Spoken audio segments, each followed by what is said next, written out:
देश के राजनीतिक माहौल में एक बार फिर से इतिहास को लेकर माहौल गर्मा गया है।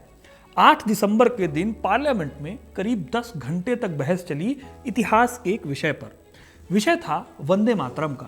प्रधानमंत्री नरेंद्र मोदी ने संसद में कांग्रेस पर आरोप लगाया कि मुस्लिम लीग के दबाव में कांग्रेस और भारत के पहले प्रधानमंत्री जवाहरलाल नेहरू ने वंदे मातरम के बाकी अंश को हटा दिया।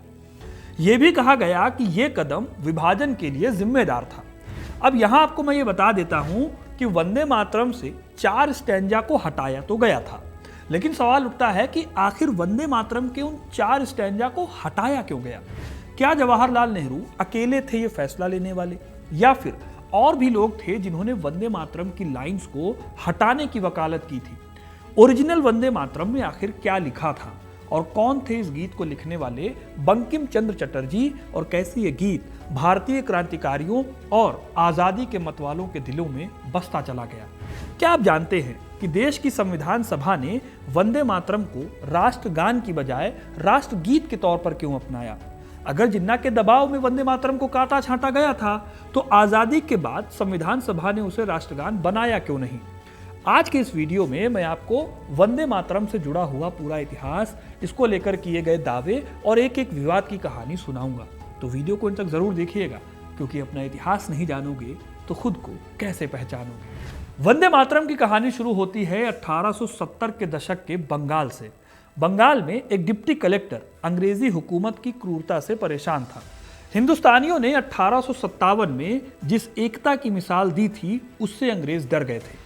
इस डर के चलते उन्होंने हिंदू मुस्लिम एकता में फूट डालने की कोशिश की।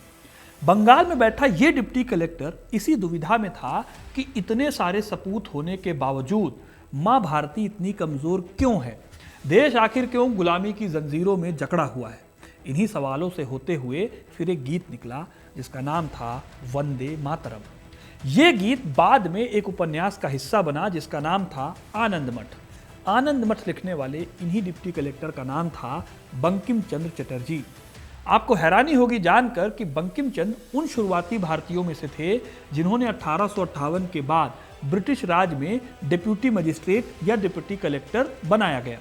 वो 1891 में रिटायर हुए थे और अंग्रेज शासकों ने उन्हें बाद में राय बहादुर समेत कई उपाधियों से सम्मानित किया था। जाहिर है कि बंकिम चंद्र सरकारी मुलाजिम थे, लेकिन भारत को बेड़ियों में देखकर उन्हें भी कोफ्त होती थी। इसी कोफ्त और आज़ादी पाने की चाहत में उन्होंने वंदे मातरम के शुरुआती 2 स्टैंजा लिखे थे। कहा जाता है कि 1872 से 1875 के बीच में इसे लिखा गया। इतिहासकारों में इस डेट को लेकर विवाद है और 1875 को ही आधिकारिक डेट माना जाता है। यही वजह है कि इस साल इसकी 150वीं वर्षगांठ मनाई जा रही है। इसमें जो शुरुआती 2 स्टैंजा हैं, ये वो स्टैंजा हैं जो हम स्कूलों में पढ़ते आए हैं, गाते आए हैं और जो हमारे देश का राष्ट्रीय गीत भी है। पहले के 2 स्टैंजा में बंगाल की मिट्टी की तस्वीर बंकिम चंद्र खींचते हैं। वो मिट्टी जो माँ है, जो फल देती है। सुजलाम सुफलाम मलयज शीतलाम, वो माँ जो चंद्रमा की रोशनी में दमकती है और जिसके सप्ती सपूत हैं। यहाँ सप्ती सपूत का मतलब है 7 करोड़। इतिहासकार मानते हैं कि ये लाइन इसलिए लिखी गई क्योंकि 1871 की जनगणना के मुताबिक उस टाइम के बंगाल के प्रांत में करीब 7 करोड़ लोग रहते थे। इस बंगाल में आज का बांग्लादेश, पश्चिम बंगाल और उसके इर्द गिर्द के कई हिस्से शामिल थे। यहाँ मैं आपको बताता हूँ कि इस गीत में जिन प्रतीकों और जिन सीन्स का जिक्र है, वो सब बंगाल की धरती से ही जुड़े हुए हैं। तब बंगाल में हिंदू और मुस्लिम दोनों ही रहते थे। इंटरेस्टिंग बात यह है कि बंकिम चंद्र चटर्जी शुरुआत में मूर्ति पूजा के विरोधी भी थे। इन्हीं स्टैंजा को लिखने के दौरान उन्होंने बंग दर्शन में मूर्ति पूजा को लेकर भी अपने विचार रखे थे। उन्होंने लिखा था कि मूर्ति पूजा विज्ञान विरोधी है। जहां पर भी मूर्ति की पूजा होती है, वहां ज्ञान का प्रसार नहीं हो पाता। ये इंसानी दिमाग की क्षमता को, यानी कैपेबिलिटी को सीमित कर देती है और व्यक्तित्व के विकास को रोक देती है। उन्होंने ग्रीक दार्शनिक, वैज्ञानिक और आर्य ऋषियों, इन सब का हवाला देते हुए कहा कि ज्ञान विज्ञान को इन्होंने आगे बढ़ाया और इसमें से कोई भी मूर्ति पूजक नहीं था। ये उस टाइम के उनके विचार हैं जो 1880 तक बने रहे थे। और इसी दौरान part by part Bankim Chandra Chatterjee अपना उपन्यास भी लिख रहे थे। लेकिन 1880 का दशक आते आते बंकिम चंद्र चटर्जी अपने स्टैंड को बदलते हैं। ये स्टैंड बदलता हुआ दिखता है उनकी मैगजीन बंग दर्शन में। माना जाता है कि 1882 में इस उपन्यास की आखिरी किस्त बंग दर्शन पत्रिका में छपी। इसी आनंद मठ में फिर वंदे मातरम के बाकी स्टैंजास को भी जोड़ दिया गया। नए वंदे मातरम में देवी दुर्गा, उनके अस्त्रों, उनके शस्त्रों और लक्ष्मी और सरस्वती देवियों का जिक्र है। अब सवाल है कि आनंद मठ उपन्यास में क्या लिखा था। आनंद मठ दोस्तों एक उपन्यास है जो भारत में बंगाल अकाल के दौरान हुए सन्यासी विद्रोह को दिखाता है।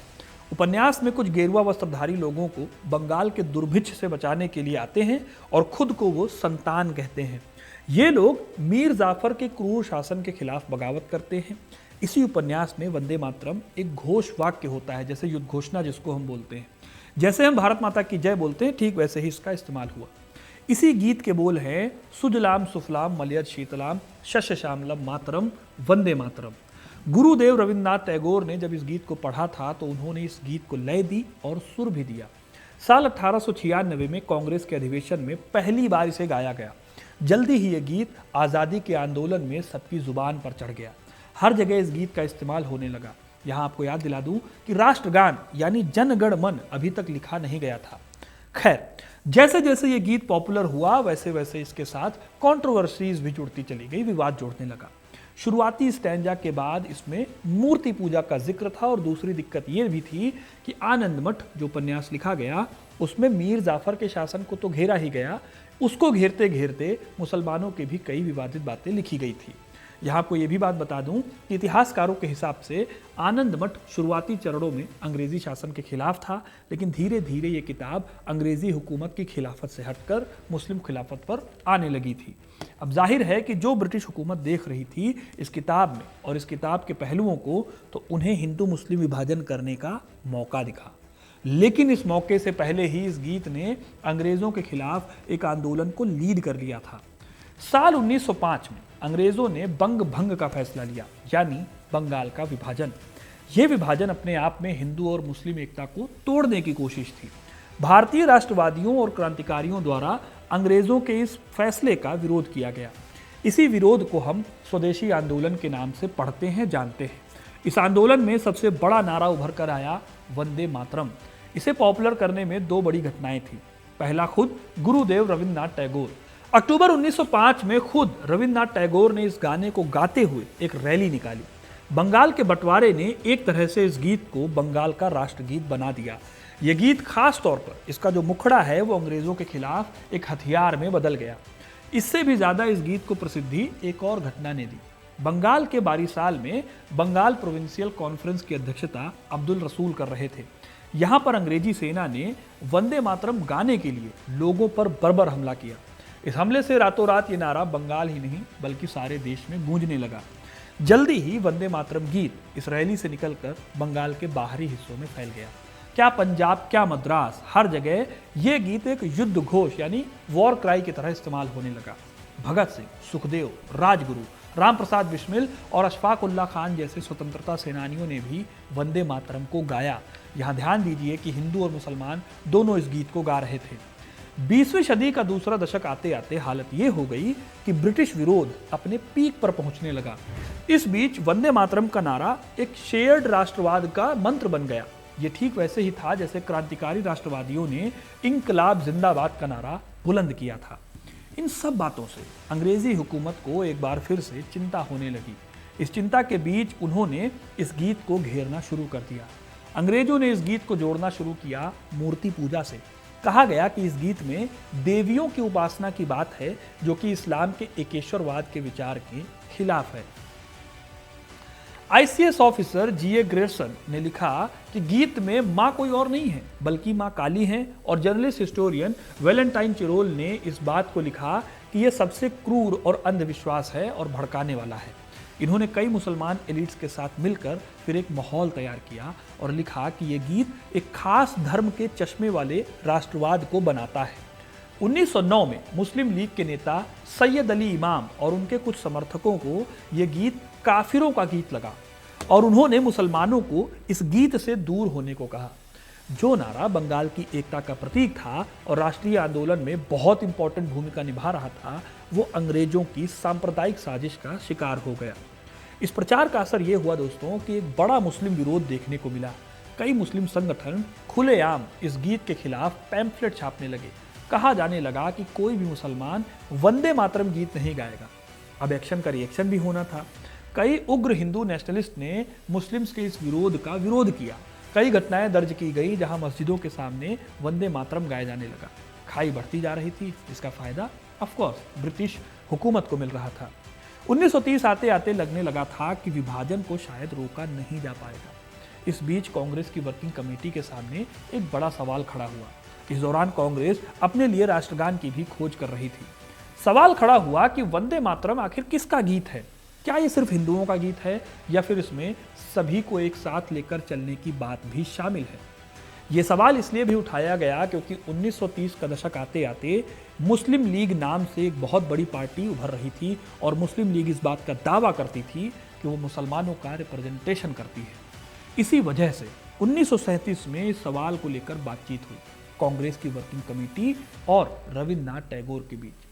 अब याद दिलाता हूं आपको कि ये वही टैगोर हैं जिन्होंने 1905 में इस गीत को गाते हुए एक रैली निकाली थी और वंदे मातरम गीत को लय और धुन इन्होंने ही दी थी।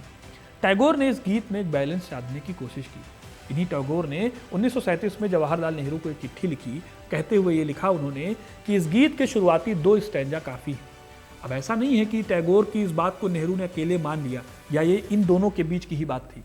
1937 में जिस वर्किंग कमेटी के पास टैगोर का लेटर गया था उसमें महात्मा गांधी भी थे, जवाहरलाल नेहरू भी थे, सरदार पटेल और नेताजी सुभाष चंद्र बोस भी थे, भारत के पहले राष्ट्रपति राजेंद्र प्रसाद और मौलाना अबुल कलाम आज़ाद भी थे, सरोजनी नायडू, जेपी कृपलानी, गुलाबाई देसाई, जमनालाल बजाज, आचार्य नरेंद्र देव और दूसरे भी कई नेता शामिल थे। और इसमें से हर सदस्य टैगोर की रिकमेंडेशंस के साथ खड़ा था, यानी सर्वसम्मति से ये बात पास हो गई। फिर टैगोर की सिफारिश पर वंदे मातरम के पहले 2 पैराग्राफ को राष्ट्रीय गीत के तौर पर चुना गया आगे जाकर आज़ादी के पास। इन पैराग्राफों में देश की भूमि, नदियों और बगीचों की प्रशंसा थी। समिति ने बाकी पैराग्राफ छोड़ दिए थे क्योंकि उनमें हिंदू देवी देवताओं का जिक्र था। अब यह काम क्यों किया जा रहा था? ताकि एक ब्रॉड एस्पेक्ट में लोगों को शामिल किया जा सके। लेकिन 1938 में मुस्लिम लीग के कर्ता धर्ता मोहम्मद अली जिन्ना ने कहा कि मुसलमानों के लिए वंदे मातरम अस्वीकार है। इसी बीच 1938 में जब सुभाष चंद्र बोस जैसे नेताओं ने वंदे मातरम के शुरुआती 2 स्टैंजा को नए सिरे से लयबद्ध करने की बात कही तो जिन्ना ने उसे भी मना कर दिया। जिन्ना की मांग थी कि वंदे मातरम को पूरी तरह से हटा दिया जाए, यानी कि एकदम खत्म कर दिया जाए। 17 मार्च 1938 को मोहम्मद अली जिन्ना ने नेहरू को एक चिट्ठी लिखी। इस चिट्ठी में उन्होंने लिखा कि मुसलमान पूरे भारत से वंदे मातरम को या उसके बदले बनाए गए किसी काट छांट वाले एडिशन को राष्ट्रीय गीत के रूप में एक्सेप्ट नहीं करेंगे क्योंकि वो इसको इस्लाम के खिलाफ मानते हैं।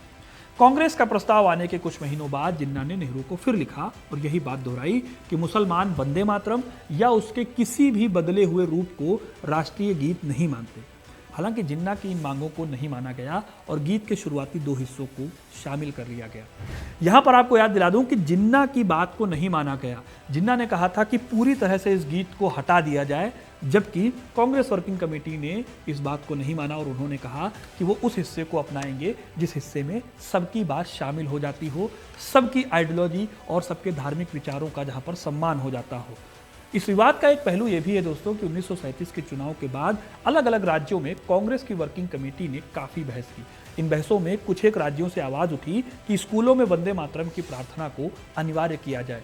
उस दौरान भी मुस्लिम इंटेलिजेंसिया यानी मुस्लिम इंटेलेक्चुअल्स के एक वर्ग की तरफ से कहा गया कि अगर ऐसा होगा तो हम अपने बच्चों को स्कूल से निकाल देंगे। यहाँ एक बात और बता दूं कि वंदे मातरम का विरोध कुछ ईसाई और दूसरे रिलीजियस ग्रुप्स भी कर रहे थे। उनके बीच भी ये सवाल उठे कि स्टेट किसी एक धार्मिक इमेजरी वाले गीत को स्कूल प्रार्थना के तौर पर कंपलसरी करे या फिर ना करे। तो इस तरह से मुस्लिम लीग के अलावा भी लोग थे जो विरोध कर रहे थे। हालांकि मुस्लिम लीग इसमें बहुत ही ज़्यादा प्रोमिनेंट था। तो दोस्तों ये सारी बहसें चली और इस तरह से वंदे मातरम का विवाद शुरू हुआ था। इतिहासकारों के बीच में इस बात को लेकर भी बहस चलती है। सबसे पहले आपको बताता हूं कि रविन्द्रनाथ टैगोर ने जवाहरलाल नेहरू को लिखी उस चिट्ठी में क्या कहा था। टैगोर ने चिट्ठी में लिखा था कि मैं ये मानता हूं कि बंकिम चंद्र चटर्जी की इस पूरी कविता को पूरे संदर्भ के साथ पढ़ने पर उसकी कई तरह से व्याख्या हो सकती है, यानी कि ये गीत एक सिंगल मैसेज पास नहीं करता। टैगोर आगे लिखते हैं कि इससे मुस्लिम समुदाय की आशंकाओं को भी बढ़ावा मिल सकता है, लेकिन ऐसा करना ज़रूरी नहीं है कि इसके शुरुआती 2 स्टैंजा से इसका पूरा रेफरेंस जोड़ा जाए और इससे आनंद मठ की याद दिलाई जाए। यानी कि टैगोर खुद मानते थे कि वंदे मातरम के शुरुआती 2 स्टैंजा काफी हैं। हालांकि बाद में इतिहासकारों ने इस विवाद को लेकर अपने विचार भी दिए हैं। इतिहासकार तनिका सरकार अपने रिसर्च पर birth of goddess Vande Mataram आनंद मठ एंड हिंदू नेशनलहुड में लिखती हैं कि बंकिम चंद्र चटर्जी का पहला काम खुद से बातचीत का है। 1872 से 75 के बीच लिखे गए स्टैंजा आम लोगों के लिए नहीं थे। दूसरी तरफ आनंद मठ एक परफॉर्मेटिव है। इस नॉवेल को आप पढ़ेंगे तो लगेगा कि ये अपने शब्दों से कुछ करवाना चाहता है। अब क्योंकि बाद का वंदे मातरम जो 1875 के बाद लिखा गया वो आनंद मठ का हिस्सा है, इसलिए उसे मुस्लिम प्रॉब्लम से जोड़कर देखा जाने लगा। ऐसे ही सब्यसाची भट्टाचार्य मानते हैं कि बंकिम चंद्र चटर्जी के जीवन को 2 पार्ट्स में देखना चाहिए, एक पहले के बंकिम चंद्र चटर्जी और दूसरे late Bankim. Early Bankim rationalist है, बाद के बंकिम जो है वो थोड़े रूढ़िवादी हो जाते हैं। वो मानते हैं कि अगर किसी सिस्टम को ऊपर उठना है तो उसे अपनी मूल संस्कृति के साथ आगे बढ़ना होगा। अब यही वो जगह है जहां से बंकिम चंद्र चटर्जी का वंदे मातरम हिंदू नेशनलिस्ट नजरिए से आगे बढ़ने लगता है। अब आखिर में आपको एक और बात बताऊं तो इतिहासकारों के मुताबिक आनंद मठ में मीर जाफर की हुकूमत पर बहुत तीखी आलोचना है, जबकि ब्रिटिश शासन को न्यायपूर्ण ज़्यादा दिखाया गया है। अब ये सारी बहसें चलती हैं, मैंने आपको सारी बातें अलग अलग फैक्ट्स और व्याख्याओं के साथ इस वीडियो में इस विवाद को बताया है। आखिरी बात पर आते हैं। आगे चलकर वंदे मातरम और जनगण मन को लेकर एक छोटी सी बहस हुई। इसमें बहस ये थी कि राष्ट्रगान किसे बनाया जाए। इस बहस में नेहरू की 2 चिट्ठियां हैं जिनसे पता चलता है कि जनगण मन को पहली प्रेफरेंस क्यों दी गई। पहली चिट्ठी है 21 मई 1948 की। ये अपने आप में कैबिनेट नोट है। नेहरू इस नोट में लिखते हैं कि नेशनल एंथम सिर्फ शब्दों का एक जाल नहीं है, इसमें संगीत होता है, लय होती है और ताल होती है। इसी मिलिट्री परेड में भी बजाया जा सकता है। वहीं वंदे मातरम खूबसूरत है। ये गीत भारत के इतिहास को समेटता है, लेकिन ऊपर की कसौटी पर जन गण मन ज्यादा खरा उतरता है। इसकी भाषा भी सुलभ है, इसलिए हर कोई इसे गा भी सकता है। तो जन गण मन को लेकर एक ये तर्क था और दूसरा तर्क मिलता है उनके द्वारा लिखी गई बंगाल के पहले मुख्यमंत्री विधान चंद्र रॉय को चिट्ठी। 15 जून 1948 को लिखी इस चिट्ठी में नेहरू ने लिखा कि वंदे मातरम स्वतंत्रता संघर्ष की तस्वीर पेश करता है, जबकि जनगण मन भविष्य की आने वाली भारत की बात करता है। इसीलिए जनगण मन हमारा राष्ट्रगान होना चाहिए। इन चिट्ठियों से अलग हटकर अगर बात की जाए तो 1951 में इस बात को लेकर कोई बड़ी बहस नहीं हुई कि किसे राष्ट्रगान बनाया जाए। बिना किसी वोटिंग के यानी सर्वसम्मति से 1951 में जनगण मन को राष्ट्रगान के रूप में एक्सेप्ट कर लिया गया। लेकिन इसका मतलब ये नहीं है दोस्तों कि वंदे मातरम के योगदान को कम आंका गया या उसे इग्नोर किया गया। संविधान सभा ने वंदे मातरम और जनगण मन दोनों को सम्मान दिया। कहा गया कि जनगण मन हमारा राष्ट्रगान होगा और वंदे मातरम को भी राष्ट्रीय गीत का सम्मान मिलेगा। अब आज की तारीख में इस गीत को लेकर फिर से बहस चल रही है। मैंने आपको लगभग सारी घटनाओं से रूबरू कराया है। अब आपकी राय क्या है कमेंट में ज़रूर बताइएगा। वीडियो अगर पसंद आया है तो इसे लाइक और शेयर करें ज़्यादा से ज़्यादा, और ऐसी इंटरेस्टिंग कहानियों के लिए, इतिहास से जुड़े रहने के लिए हिस्ट्री कनेक्ट को सब्सक्राइब ज़रूर करें। धन्यवाद।